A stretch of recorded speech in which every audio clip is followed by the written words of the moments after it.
Halo, selamat pagi anak-anak hebat. Salam sehat. Hari ini hari Jumat. Kita akan belajar kembali tentang materi bahasa Indonesia.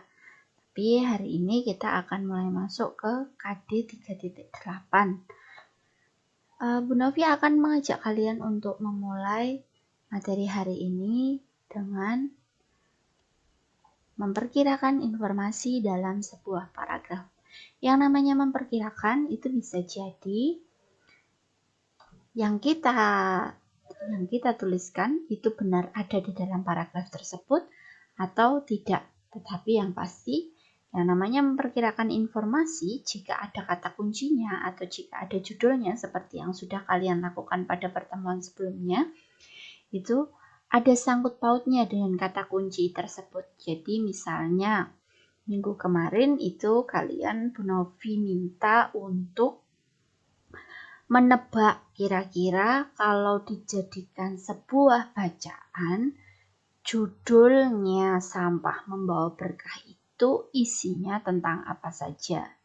Bisa jadi itu berarti ada kemungkinan ya anak-anak, karena setiap orang yang membuat bacaan itu pasti akan mempunyai sudut pandang sendiri-sendiri. Bisa jadi yang sampah membawa berkah itu poinnya atau isinya berkaitan dengan banyaknya sampah yang dihasilkan oleh manusia saat ini. Kalian tentu sering melihat di tayangan televisi ataupun di media-media informasi yang lain bahwa semakin hari sampah yang dihasilkan manusia itu semakin banyak. Nah, dari banyaknya sampah yang dihasilkan manusia itu menimbulkan akibat terutama pada kesehatan. Sebenarnya tidak hanya pada kesehatan manusia, termasuk pada lingkungan juga. Tetapi yang paling pokok itu adalah berkaitan dengan kesehatan manusia.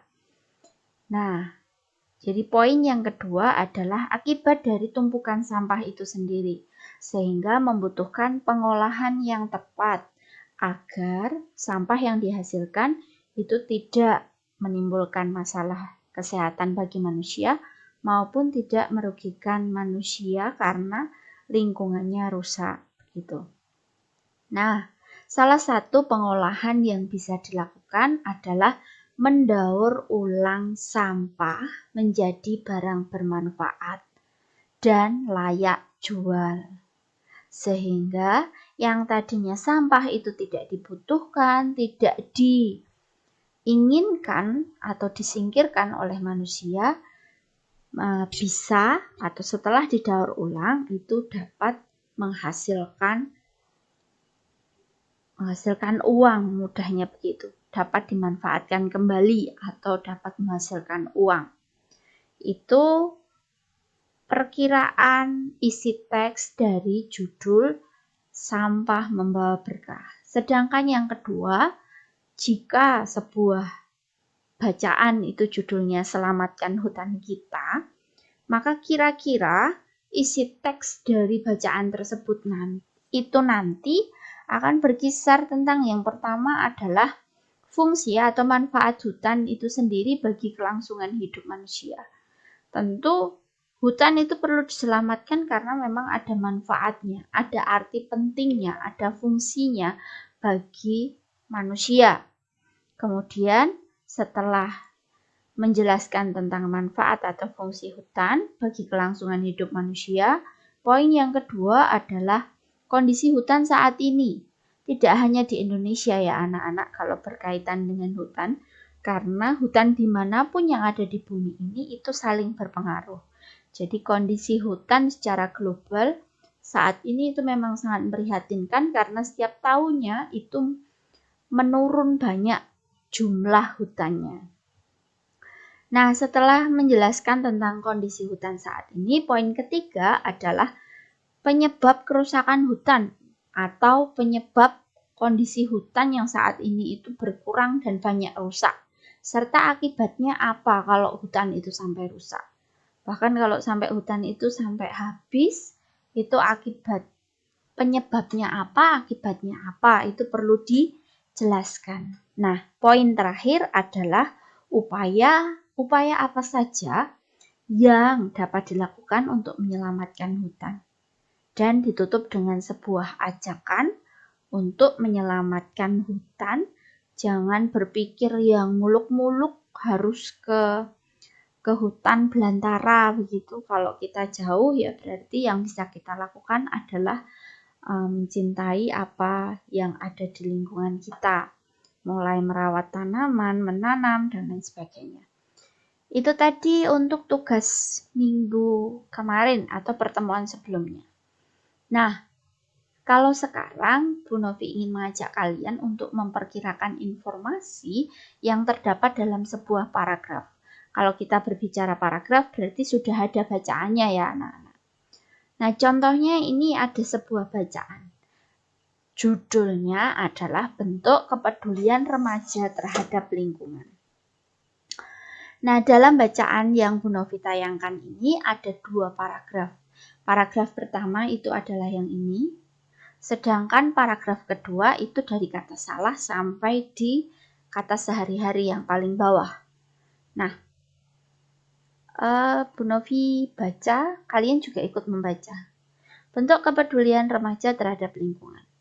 Masa remaja adalah masa penyesuaian dari masa awal anak-anak hingga masa awal dewasa. Masa remaja awal kira-kira masuk pada usia 10 hingga 12 tahun. Masa remaja berakhir kira-kira pada usia 18 hingga 22 tahun. Pada perkembangan ini, pencapaian kemandirian dan identitas anak sangat menonjol. Bagaimana menumbuhkan kepedulian remaja pada lingkungan? Salah satu langkah yang bisa ditempuh supaya para remaja peduli lingkungan adalah dengan meningkatkan kepedulian terhadap lingkungan. Sebagai contoh, melalui kegiatan pencinta alam. Kegiatan pencinta alam dapat meningkatkan kepedulian remaja terhadap lingkungan alam. Kecintaan remaja terhadap lingkungan alam tercermin pada sikap peduli terhadap lingkungan. Kegiatan pencinta alam untuk menunjukkan sikap peduli terhadap lingkungan diantaranya seperti berikut. 1. Kegiatan reboisasi di lahan gundul. 2. Pengadaan tempat pembuangan sampah secara besar bersama-sama. 3. Penanaman pohon di sekitar pekarangan rumah. Dan yang terakhir, 4. Berhemat air dalam kegiatan sehari-hari. Nah, kita baca sekilas. Kemudian yang pertama adalah kita diminta untuk memperkirakan informasi apa yang ada di masing-masing paragraf tadi. Cukup sekali membaca sekilas, mulai dari paragraf 1. Tadi berbicara tentang masa remaja, masa remaja itu apa, kemudian masa awal remaja itu dimulai dari usia berapa, masa remaja akhir itu dimulai dari usia berapa, kemudian bagaimana di paragraf kedua tadi disampaikan bagaimana caranya mengajak remaja itu agar peduli terhadap lingkungan. Nah, maka kata kunci untuk paragraf pertama adalah masa remaja. Ingat, kata kunci itu adalah hal penting yang terdapat dalam paragraf tersebut. Karena kita berbicara tentang informasi dalam satu paragraf, maka kata kunci ini adalah kata kunci dalam satu paragraf, tidak hanya judul. Kalau kemarin memperkirakan isi teks dari judul. Nah, dari judulnya kita cari kata kuncinya, kemudian kita perkirakan kira-kira isi teksnya apa. Nah, kalau sekarang ada sebuah bacaan, dalam bacaan itu ada paragraf. Nah, di masing-masing paragraf itu ada kata kuncinya. Bagaimana caranya kita bisa tahu kata kunci tersebut? Ya, kita harus baca. Kita harus membaca paragraf itu. Nah, paragraf itu membicarakan hal penting apa begitu? Hal penting apa yang dibahas di dalam paragraf itu? Paragraf pertama, kata kuncinya adalah masa remaja. Perkiraan informasi tadi sebenarnya kita sudah membaca, jadi ini mudah ya. Informasi yang terdapat dalam paragraf 1 yang pertama tadi usia masa remaja mulai dari usia awal maupun usia akhir dari masa remaja. Kemudian tahap perkembangan masa remaja bisa jadi disampaikan meskipun di paragraf tadi tidak dibahas, tapi seandainya kita diminta untuk membuat bacaan atau paragraf yang kata kuncinya remaja, masa remaja, maka kita bisa menambahkan dengan tahap perkembangan masa remaja. Mungkin di masa itu anak perempuan dan anak laki-laki sudah mulai enggan untuk bermain bersama. Itu contohnya ciri-cirinya tahap perkembangan masa remaja. Kemudian yang berikutnya adalah ciri khas masa remaja. Nah, apa yang membedakan masa remaja dengan masa anak-anak, dengan masa dewasa? Tentu ada perbedaannya sendiri. Mulai ada rahasia, tidak ingin terlalu dicampuri oleh orang tua, dan seterusnya. Biasanya itu pada umumnya dimulai di masa remaja ini. Nah, untuk paragraf kedua tadi membahas tentang bagaimana cara mengajak remaja itu peduli terhadap lingkungan.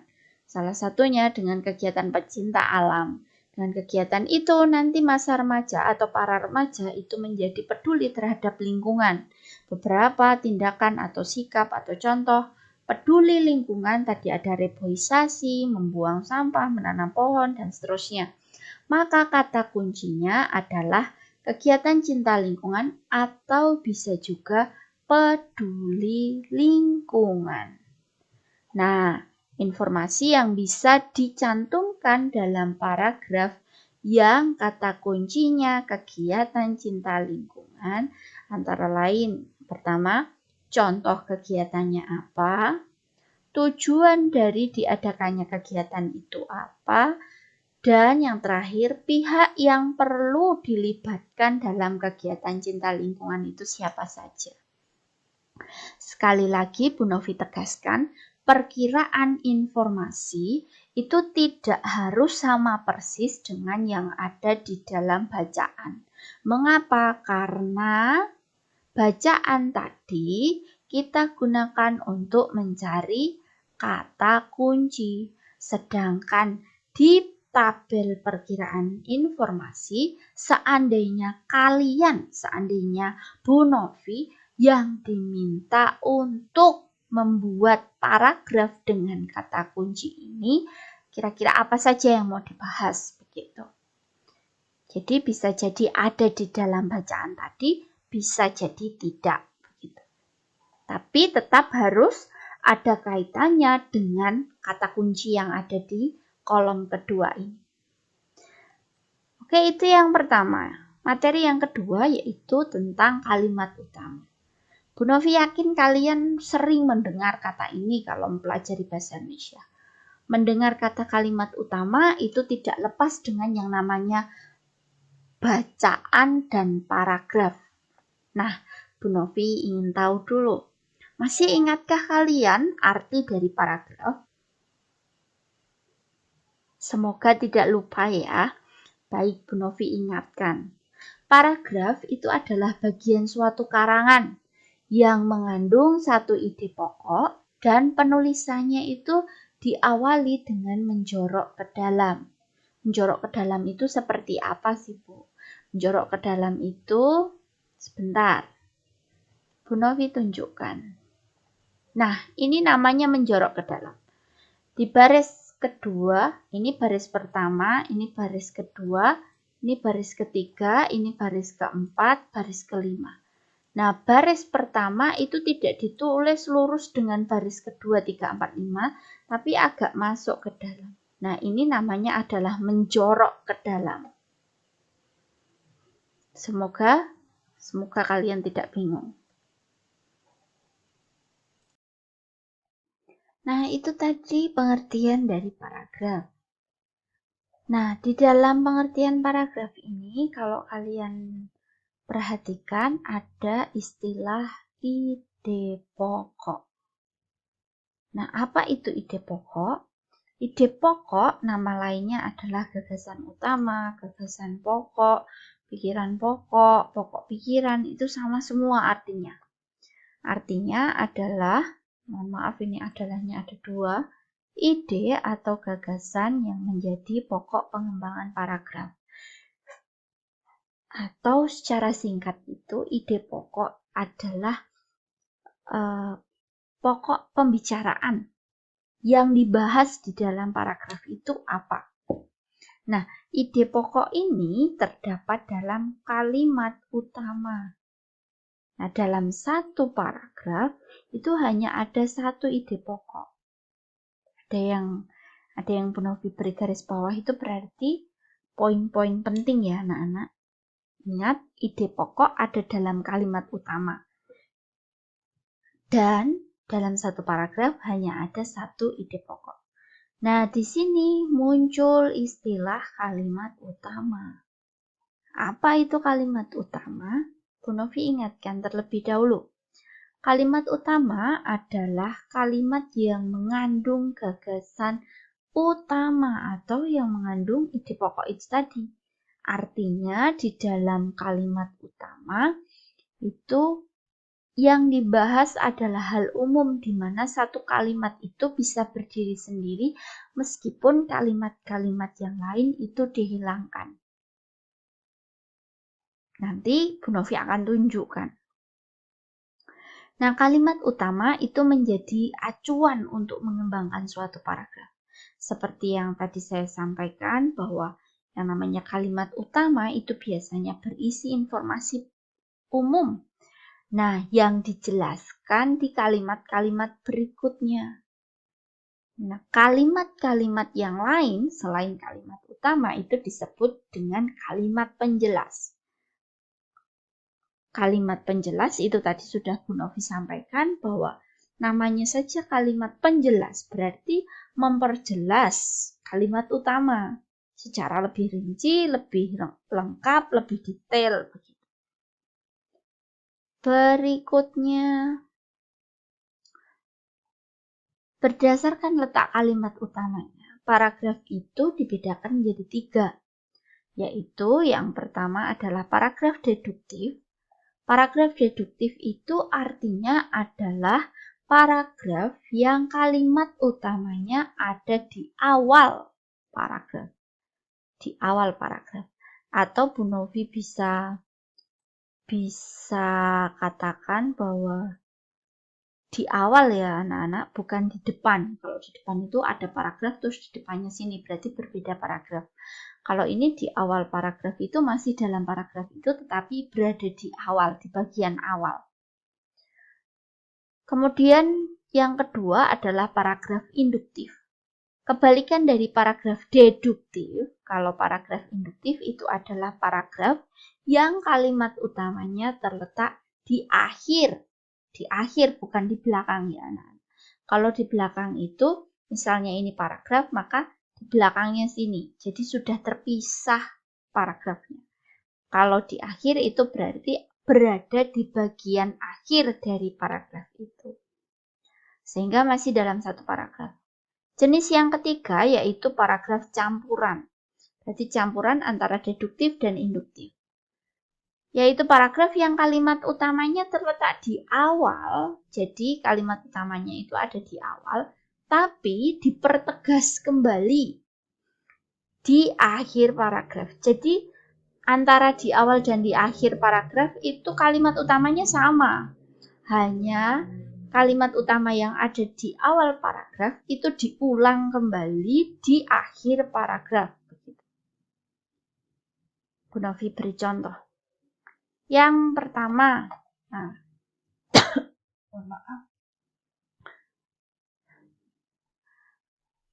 yang pertama perlu Bu Novi tekankan, ini penulisan baris pertama ini menjorok ke dalam. Berarti ini ciri paragraf ya anak-anak. Ini penulisan paragrafnya sudah benar. Maka nanti kalau kalian diminta untuk membuat sebuah bacaan, membuat teks, ingat kalau membuat paragraf baru, baris pertama harus ditulis menjorok ke dalam. Demam berdarah merupakan ancaman bagi manusia di seluruh belahan dunia. banyak kasus demam berdarah yang terjadi di seluruh dunia. Jumlah kasus demam berdarah yang paling tinggi ditempati oleh Asia, terutama di Asia Timur dan Selatan. Hal ini disebabkan oleh curah hujan yang sangat tinggi sehingga memungkinkan nyamuk dengue berkembang. Sedangkan Australia dan Amerika menempati peringkat kedua dan ketiga dalam kasus demam berdarah. Jumlah kasus demam berdarah di benua ini lebih kecil karena letak geografis dan iklimnya yang membuat nyamuk dengue susah untuk berkembang. Nah, ini di sini ada satu, ini sampai titik ini satu kalimat satu. Ini kalimat kedua sampai kata dunia.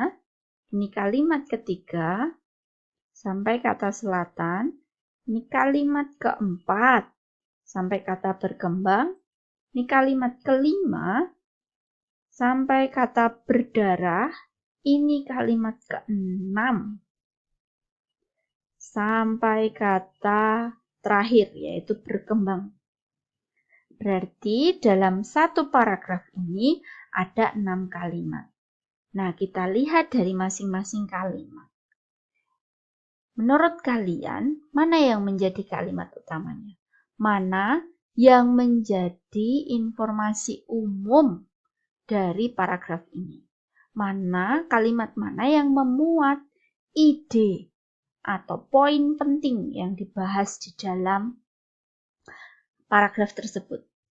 Sebenarnya paragraf ini membahas tentang biar lebih mudah, kita harus bisa menentukan, membahas tentang demam berdarah. Maka informasi yang paling umum itu berada di kalimat pertama. Sehingga kalimat utamanya adalah kalimat pertama. Bagian awal paragraf itu tidak selalu kalimat pertama. Kebetulan di contoh ini yang menjadi kalimat utama adalah kalimat pertama, yaitu demam berdarah merupakan ancaman bagi manusia di seluruh dunia. Kalau yang namanya kalimat utama itu semua kata yang ada di kalimat itu berarti ditulis ya anak-anak. Semua kata. Jadi ini satu kalimat penuh. Nah, dari kalimat utama ini kita bisa menentukan ide pokok atau gagasan pokok. Ide pokok atau kata kunci atau hal penting yang ada di dalam kalimat utama ini adalah demam berdarah atau ancaman demam berdarah. Semoga bisa dipahami. Kalau dilihat dari letak kalimat utamanya, maka paragraf ini termasuk ke dalam jenis paragraf deduktif. Contoh kedua, seseorang yang ingin menguasai ilmu hukum cukup dengan membaca buku-buku hukum. Ini kalimat satu. Ingin mendapatkan pengetahuan kesehatan cukup dengan membaca buku-buku kesehatan. Kalimat kedua, seperti halnya dengan pengetahuan yang lain. Kalimat ketiga, jadi membaca merupakan faktor utama untuk menguasai ilmu pengetahuan. Kalimat keempat, dari keempat kalimat ini yang memuat informasi umum atau yang memuat hal pokok, hal penting yang dibahas dalam paragraf itu adalah kalimat keempat. Sehingga kalimat utamanya adalah kalimat keempat yang bunyinya jadi membaca merupakan faktor utama untuk menguasai ilmu pengetahuan. Dari kalimat utama ini, kita tentukan ide pokoknya. Yang dibahas dalam kalimat utama ini, dalam paragraf itu adalah tentang manfaat membaca. Begitu. Dilihat dari letak kalimat utamanya, paragraf ini termasuk ke dalam jenis paragraf induktif. Contoh yang ketiga. Membaca merupakan faktor utama untuk menguasai ilmu pengetahuan.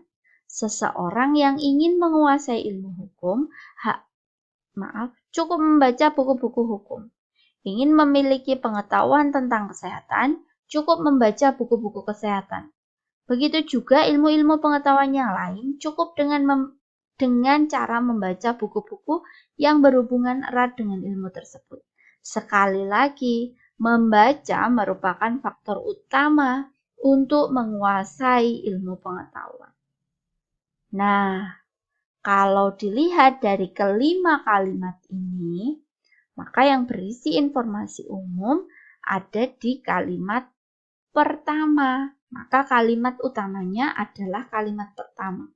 Tetapi kalau kita cermati lagi, kalimat pertama dan kalimat kelima atau terakhir itu isinya sama. Sekali lagi, membaca merupakan, kan sama ya kata-katanya ya anak-anak. Membaca merupakan faktor utama untuk menguasai ilmu pengetahuan.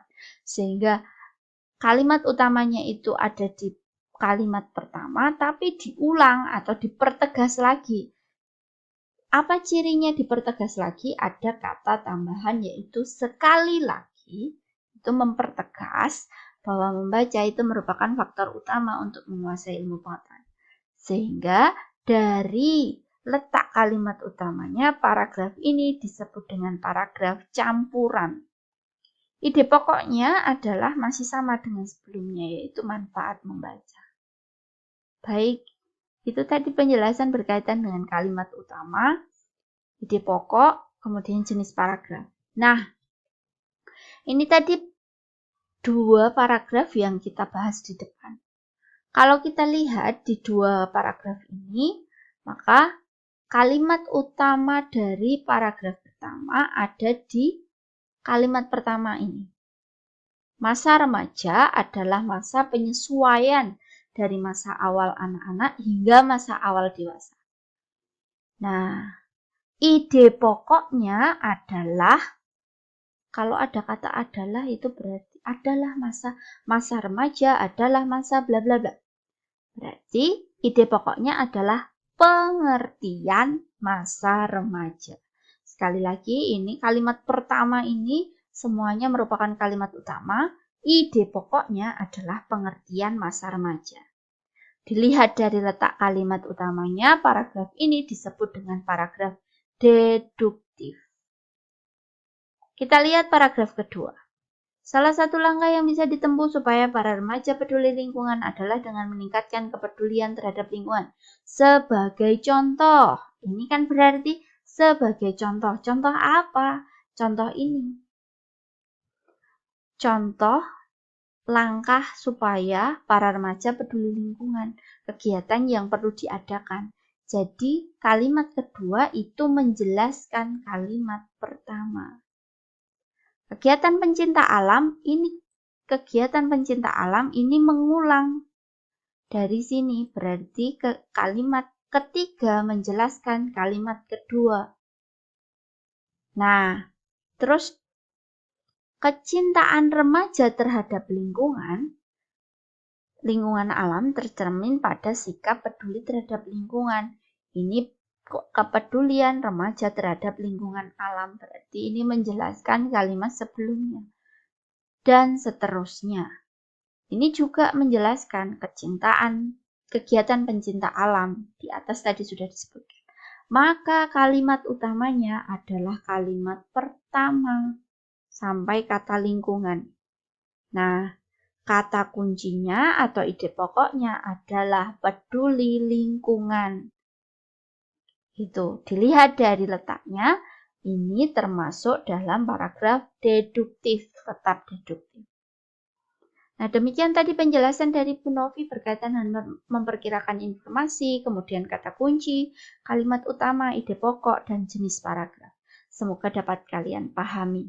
Nah, tugas kalian hari ini adalah baca bacaan dalam e-book tema 6, halaman 49-50 berjudul Kerajinan Gerabah Desa Yogyakarta.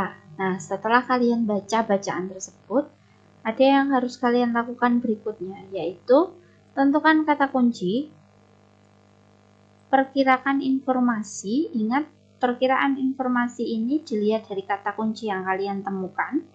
Kemudian tentukan kalimat utama. Dan yang terakhir, tentukan ide pokok dalam setiap paragraf. Jadi baik kata kunci, kalimat utama maupun ide pokok itu masing-masing paragraf. Jadi kalau paragrafnya ada 2, berarti kata kuncinya ada 2, kalimat utamanya ada 2, ide pokoknya ada 2. Itu kalau paragrafnya ada 2. Kalau ada 3 paragraf dalam bacaan tersebut, maka kata kuncinya ada 3, kalimat utamanya ada 3, ide pokoknya ada 3. Nah, terus untuk perkiraan informasi bagaimana? Perkiraan informasi dalam satu kata kunci bisa jadi 3, bisa jadi 4 informasi yang kalian cantumkan. Jangan hanya satu, anak-anak. Karena perkiraan informasi ini bisa beragam ya, tergantung kata kunci yang kita temukan apa gitu. Jadi bisa 3, bisa 4, bisa 5, bisa 6 dan seterusnya. Tapi Bu Novi sarankan paling tidak 3 perkiraan informasi yang ada kaitannya dengan kata kunci ini. Kemudian kalau kalian sudah membaca, sudah menentukan, kalian tuliskan dalam tabel seperti berikut. Agar Bu Novi lebih mudah untuk melihatnya. Contohnya misalnya paragraf 1 kata kuncinya apa, kemudian perkiraan informasinya apa. Ini dilihat satu paragraf 1 kata kunci. Yang ini perkiraan informasi dilihat dari kata kunci yang kalian temukan. Ini paling tidak 3. Kemudian kalimat utamanya ini setiap paragraf ada satu paragraf ada satu kalimat utama. Ide pokoknya juga ada satu. Ide pokok itu dicari dari kalimat utama yang kalian temukan. Itu untuk paragraf 1. Paragraf kedua juga seperti itu. Paragraf berikutnya juga seperti itu sampai di paragraf terakhir, tergantung bacaan itu ada berapa paragraf. Begitu. Nah, bacaannya yang ini, yang seperti ini ya, anak. Ini Bu Novi tayangkan biar tidak ada yang salah. Kemarin ketika mengerjakan soal latihan IPS, ada yang salah malah mengerjakan soal IPA. Karena halamannya itu berada di bagian bawah. Jadi kalau Bu Novi mengatakan bagi halaman 72 misalnya, maka 72-nya itu ada di bawah begini anak-anak. Nah, informasinya ada di atasnya ini. Banyak yang membacanya 72-nya ini malah jadi di atas begini. Nah, padahal yang di bawah ini berarti, jadi misalnya ini halaman 80 begitu. Kalau terlihat begini, berarti sebenarnya yang berada di halaman 80 itu ada di atasnya. Sedangkan yang ini itu ada di halaman 81 gitu. Nah, kemarin banyak yang mengerjakan malah soal IPA, padahal pembahasannya tentang IPS. Tapi tidak apa-apa, karena kemarin baru pertama kali menggunakan ibu kan. Nah, bacaannya yang seperti ini sampai di ini. Lantaran khas dan unik, patung tersebut bla bla bla sampai kata dibawa pulang. Nah, demikian tadi penjelasan dan tugas kalian hari ini untuk materi Bahasa Indonesia anak-anak. Selamat belajar, selamat mengerjakan. Tetap semangat ya anak-anak, meskipun kalian belajar dari rumah, hanya sendiri, tetapi tetap harus semangat. Yang kalian ingat-ingat adalah apa yang kalian lakukan saat ini akan kalian petik manfaatnya di masa mendatang. Tetap jaga kesehatan ya anak-anak, cukup istirahat, cukup makan, dan jangan terlalu banyak main game karena itu juga tidak bagus untuk kesehatan kalian, terutama mata. Nah, terima kasih anak-anak untuk perhatian kalian dan sampai jumpa lagi. Selamat berakhir pekan bersama keluarga.